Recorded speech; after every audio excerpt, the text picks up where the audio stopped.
Agora, falando assim, ainda usando o panorama de fundo desses 100 primeiros dias do Trump, nós no Brasil estamos inseridos num grupo muito distinto e que tem crescido muito no mundo hoje, que é o BRICS, né?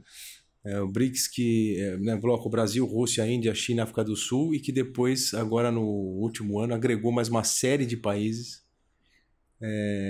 países que estão de uma certa forma alinhados a uma específica estratégia, né? Porque são países muito grandes, são países que estão fora desse eixo principal de comércio global. E, assim, qual que é o impacto desse momento que nós estamos vivendo no crescimento das relações BRICS? Hoje nós estamos com o nosso presidente na Rússia, a convite do Putin, para um jantar que ele fez ali, que ele convidou, sei lá, 20 e tantos países para participar, para comemorar o Dia da Vitória, né? O que é assim, a mensagem que isso passa e perspectivas em relação a isso?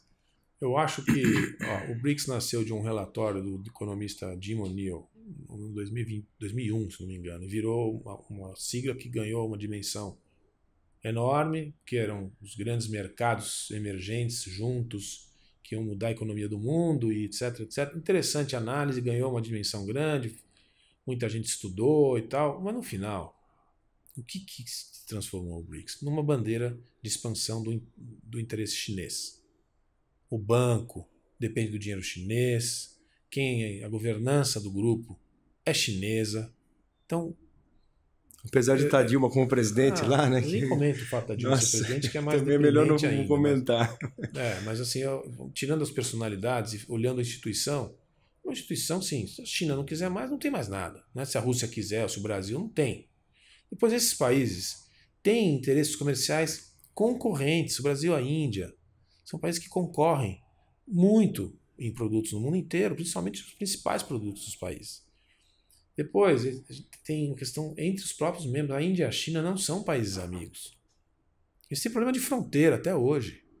Então é uma conversa muito mais política. Quando você vê essa expansão, entrou Etiópia, Irã, você vê que Tailândia. Você vê que a conversa é muito mais de jogo de influências, quem é que lidera os grupos. Porque essa ideia da liderança, ela vem lá dos anos 60, se quiser, eu me lembro do grupo do 77, nos anos 70, que o Brasil liderava na ONU.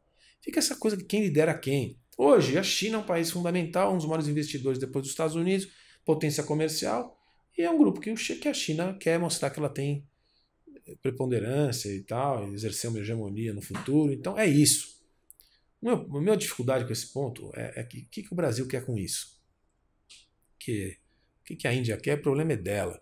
A Rússia quer, porque se não for por isso, a Rússia perde a relevância. O que mantém a Rússia viva no mundo são 600 ogivas nucleares que ela tem. Ela precisa de um grande aliado que compre o combustível dela, o petróleo e o gás, que é a China. Ela está em guerra com a Ucrânia e o mundo não quer mais saber dela. Então, ela depende da China. Agora, a Índia tem lá seus interesses. Nós sempre fomos um país de relações não excludentes. É uma das nossos assets, uma das características que fizeram do Brasil um país importante e relevante na diplomacia, porque ele nunca teve inimigos, ele sempre esteve do lado dos vitoriosos, das democracias, da liberdade, etc.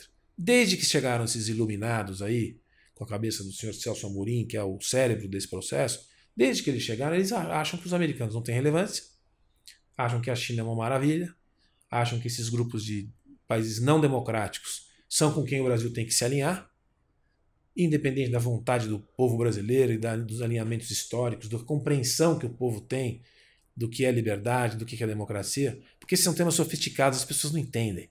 Mas as elites brasileiras tenho certeza que não estão alinhadas com o alinhamento com Hamas, com excludente, né? Excludente. É Hamas e não é Israel. É China e Rússia e não é Estados Unidos. Isso nunca existiu na nossa história. Agora é assim. Então eu acho que é um erro você ir lá para participar da Festa da Vitória. Imagina, a Festa da Vitória é dia 8 de maio. Que são os aliados, a vitória dos aliados em 45 contra o nazismo e o fascismo. Aí os soviéticos fizeram o 9 de maio como a Festa da Vitória. E aí o Putin incorporou essa ideia da União Soviética e criou o 9 de maio, Festa da Vitória, e chamar os amigos dele. E aí vira uma agenda política. Uhum. E chama quem? Chama o Quirguistão, chama a Armênia, chama a Etiópia, chama a Bielorrússia, Belarus, enfim. E o Brasil vai. Qual o sinal que nós estamos dando para o mundo? Né? Que a gente se alinha com quem exatamente? Bom, diz o Lula que ele está lá como mediador do conflito Rússia-Ucrânia, que ele quer conversar com o Putin desse assunto, né?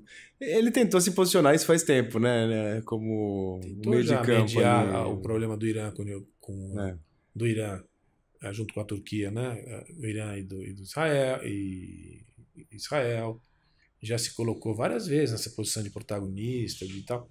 Ninguém leva a sério. Esse é o problema. Nós não somos levados a sério. Porque é fake. A nossa capacidade, o nosso hard power é nenhum. E o nosso soft power já foi bom. O nosso soft power, essa capacidade de entrar num jogo e contribuir para uma solução diplomática, com esse perfil de alinhamentos e de afirmações internacionais, não tem nenhuma chance. Mas é uma ilusão. É uma ilusão que vai acabar. Espero que o ciclo político termine com isso. Isso seja corrigido para uma posição mais de não excludência, tradicional da nossa política de Estado. Isso é política de governo, se quiser, de partido. Política de partido para política externa não pode ser política de partido político, nem de política de governo. É de Estado. É o interesse nacional independente das diferenças internas. E o PT acabou com isso no Brasil. O presidente Lula terminou com essa. Veja o que fazia o presidente Fernando Henrique. Era uma política que colocou o Brasil num outro patamar. Nenhum presidente brasileiro foi chamado para Camp David, na relação que ele tinha com o presidente Clinton. Ele ia conversar com o Yeltsin no mesmo nível, na mesma época. Era isso que o Brasil devia fazer em matéria de política de Estado. Agora não. Esse século aqui, a gente entrou nessa confusão que o Brasil se meteu. O resultado disso é que a gente perde credibilidade. Só isso. Não tem outra conclusão. Eu percebi isso muito no governo Lula, o anterior. Ele era um pouco mais diplomático, né? Mas depois o Bolsonaro começou a polarizar muito a discussão de pauta internacional, que a gente nunca teve, e o governo atual parece seguir na mesma linha. Ajudou. Né? Não ajudou. O pêndulo, ele puxou o pêndulo de um lado para o outro e ainda acabou que foi entendido pelas democracias social-democratas europeias como um inimigo também político. Então a gente, do ponto de vista de importância que o Brasil tem no mundo, e o Brasil é um país importante, mesmo que a gente não entenda e não queira, pela sua dimensão, ele é um país importante. Só que os brasileiros até hoje não entenderam a importância que tem. Então ele nunca vai ser um grande líder potência, que não é, e também não é um país porcaria, com todo respeito aos outros, mas ele é um país que a gente chama de potência média. É um país de liderança regional e de interesses universais. Que eu acho que uma das maiores, os maiores trunfos nossos e se a gente conseguir resgatar, né, é essa posição neutra em relação aos conflitos mundiais. Né?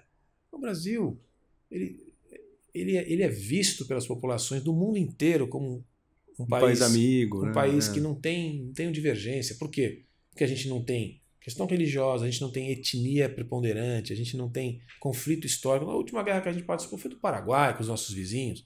Pois a outra foi na Segunda Guerra Mundial, pela paz e pela liberdade, pela democracia e pela liberdade.